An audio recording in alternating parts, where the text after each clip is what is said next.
Wa pa mailhi kadtong lalaking napuno og samad sa pinusilan o gikibalak-an nga napalgan sa dakbayan sa Mandawi ni adtong weekend. Ang report ni Nico Serino.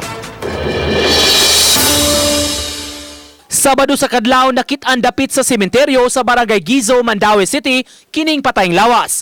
Ang maong lalaki gibinaklid na o gipusasan dayon nabulit sa samad pinusilan. Ngit-ngit ang dapit kun diin kini nakit-an. Duha ka mga tawo nga nagmotorsiklo ang giingong responsable. Gituuhan nga didto ra sa dapit gipatay ang biktima kay may mga kabhang sa armas nga napalgan sa palibot. Murag ang kuan ako ani murag nakadagan ta siya. Di agad gipusil kay na may na-recover ang mga empty shell o kanang slug. 45. Mga tao dito nakadungog. Nakadungog sila. Dagan og boto. Hangtod karon, pabilin nga Mr. X pa ang patay kay wa pa mailhi ang identity ni ini. Giban-abanang 20 ngadto sa 30 anyos ang pangidaron, niwangon og mga 5'6" ang gitas-on. Wala gyud nakaila. No, amo na mong gikuan nung kay kung naay makaila na, di alam may makakanog investigation kung kuan.